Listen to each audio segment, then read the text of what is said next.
Bonjour les terminales ES. Alors du coup, là ce qu'on va faire, je vais beaucoup parler, j'ai pas beaucoup besoin de votre du tableau. Donc on va parler de la loi normale. Alors je sais pas pourquoi ils l'ont appelé comme ça dans le programme. Nous, même en terminale SL, on l'appelle loi normale, mu sigma. Je ne sais pas pourquoi chez vous, ils l'ont appelé sigma carré. Donc faites attention dans les exercices suivant ce qu'on vous donne. Parce que dans la calculette, on voudra sigma.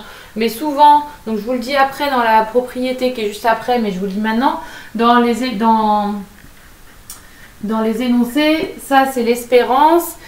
Et sigma, c'est l'écart type. Voilà.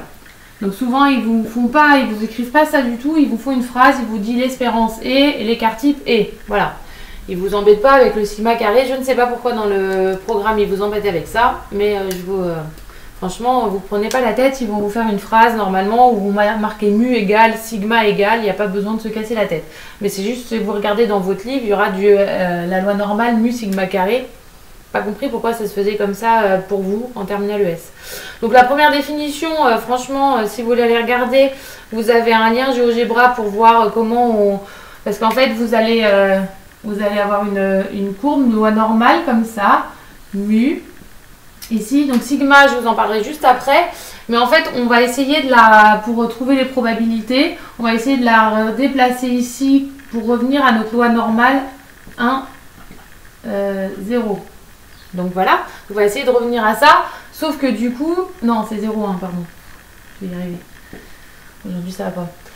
0,1, donc ça veut dire qu'on va essayer de la décaler, tout ça c'est ce qui vous explique dans la définition, c'est-à-dire qu'on la centre et on la réduit pour que le sigma soit égal à 1 aussi, enfin on fait tout un truc bizarre que vous n'avez pas besoin de savoir faire, d'accord? Nous on va juste utiliser la calculette pour ces trucs-là.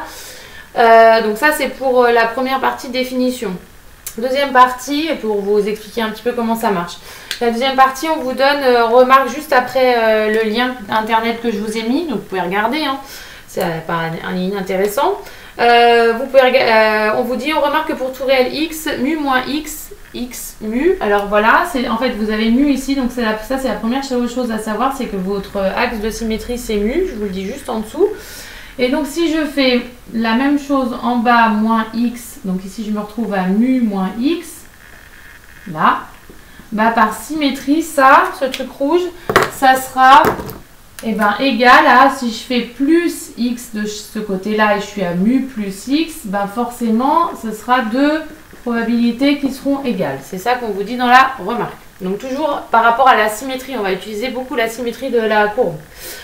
Donc en conséquence, la courbe représentative de cette densité désignée par le terme courbe en cloche, parce que ça fait une cloche, admet la droite d'équation x égale mu comme axe de symétrie. Donc ici, ce que je vous ai écrit ici. Donc si dans un QCM c'est déjà arrivé où on vous fait choisir une courbe par rapport à une loi normale, la première chose que vous devez regarder, c'est mu, combien il vaut. Et donc du coup forcément l'axe de symétrie sera comme ça. Donc vous aurez un exercice là-dessus pour voir si vous avez compris. Donc ça c'est pour mu, on le voit bien graphiquement. Par contre, du coup, l'écart type, c'est un peu plus compliqué. Donc, c'est écrit juste en dessous. Donc, le sigma, quant à lui, a un impact sur la forme de la cloche. Ça veut dire que plus sigma est petit, plus la cloche est haute. Plus elle va être comme ça. Donc, vous avez deux exemples. Votre sigma à gauche, il est égal à 0,6. Elle va faire une cloche un peu pointue. Par contre, plus le sigma va être grand, plus elle va être écrasée. Voilà. Et donc, votre remarque que vous avez, je vous l'écris parce que c'est la seule chose qu'on a écrire aujourd'hui. La remarque, c'est P de x inférieur ou égal à mu, c'est égal à P de x supérieur ou égal à mu égale 0,5. Et ça, je vous l'avais déjà dit avec la loi normale 0,1. D'accord? Donc tout ce qu'on dit là, on l'a déjà dit en loi normale, mais avec des valeurs 0 et 1. Mais autrement, ça marche pareil. Dans la propriété, c'est juste le nom. Je vous ai dit espérance, écart type et variance. Mais la variance, franchement, je ne sais pas à quoi ça sert non plus. Donc espérance, écart type, vous allez voir dans les exercices, quand on fera des exercices de bac, ils vont vous donner espérance et écart type. Voilà, bah, c'est tout ce que j'ai à vous dire pour l'instant. Je vous redonnerai deux exercices. J'espère que vous allez bien. Du coup, j'espère aussi que c'est pas trop le fouillis dans vos révisions, etc.